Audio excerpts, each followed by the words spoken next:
This is the story of Judge W. Arthur Garrity, Jr. He lived in Wellesley, Massachusetts, a predominantly white suburb of Boston. He is notable for being the judge who proved that the Boston schools were intentionally segregated and ordered the busing of students as a remedy. Garrity was a sharp legal mind, but he made many decisions throughout this case that made him appear reckless and law-obsessed. Garrity's decision to bus students caused widespread outrage among unhappy Boston citizens. He was criticized, but remained loyal to the law and carried out the plan. Ultimately, his loyalty to the law may have caused more violence than if Garrity had been more practical.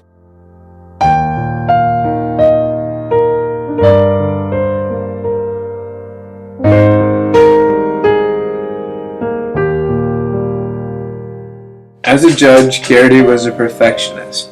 In most cases, he took a long time with his final decision, and was obsessed with not being overturned.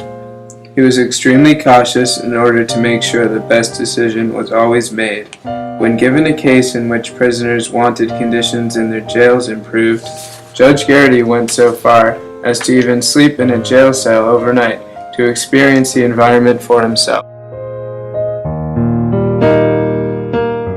Once he determined that the schools were segregated, he had very little time to come up with a plan to desegregate them. His resolution was to rely on a plan that the state had devised but the school committee had rejected. This plan involved busing. He had good legal intentions but rejected any attempts to alter the plan to prevent the violence. Many believed violence would result because the plan included busing between predominantly white South Boston and predominantly black Roxbury. The judge had a very legal mind and did not take the easy way out of school integration in Boston. He could have delayed a year but refused. Instead, he stuck with the plan and people suffered through violence as a result.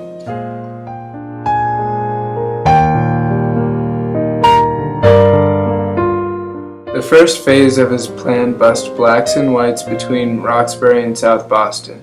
40% of the students were integrated, but many more were affected. Racial riots, fights, and stabbings broke out in response to the plan proposal. South Boston was effectively occupied by the police. The whites of South Boston threw eggs and rocks at buses carrying black students.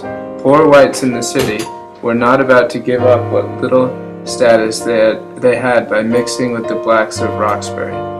White communities were very violent towards the black students who were being bused into their districts. Many saw this violence as a reason to stop busing. Garrity chose to ignore it. In his eyes, the law knows what's best. Judge Garrity ignored practicality, and in doing so put people into harm's way. His blindness defeats the purpose of the law, which is to ensure the security of the people.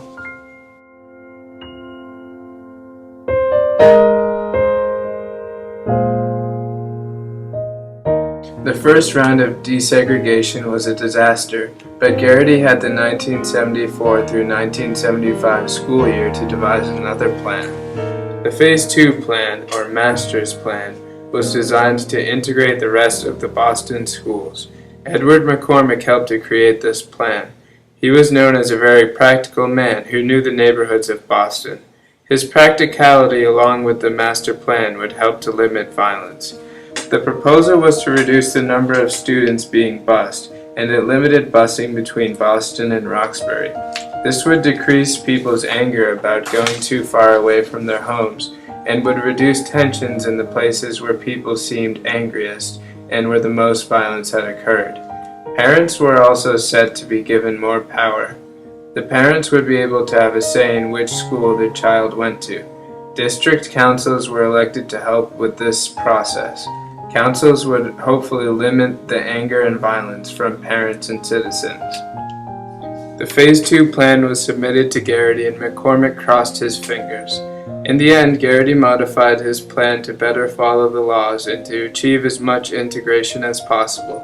Garrity changed the plan back to have South Boston and Roxbury in the same district.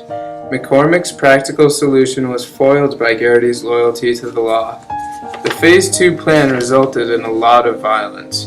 People were upset with Garrity, but the judge seemed to focus more on what the laws stated instead of the safety or opinions of the people.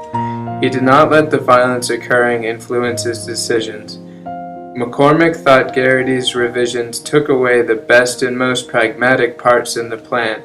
He also believed Garrity's way would create more violence. Garrity was not happy with increasing busing, but he thought it was the only way to fully integrate the schools. The Boston busing project ended in 1988. It cut the number of students in the Boston school district nearly in half. It left the percentages of students at 15% white and 85% black and Hispanic. The schools have remained at roughly the same ratio as recently as 2008. A large part of the white students resorted to private Catholic schools to avoid sharing their space with blacks. In the long term, Garrity's plan can be considered a failure at evenly integrating black and white students. He was relatively more effective in the short term. However, Garrity seemed to hide behind the law. He used the law so he wouldn't get blamed with the outcomes of the plans for desegregation. He would say that his decisions were based strictly off justice and the law. By hiding behind the law, more violence seemed to be created. He was more concerned with which plan worked the most efficiently, and not as much with the violent environment that would arise.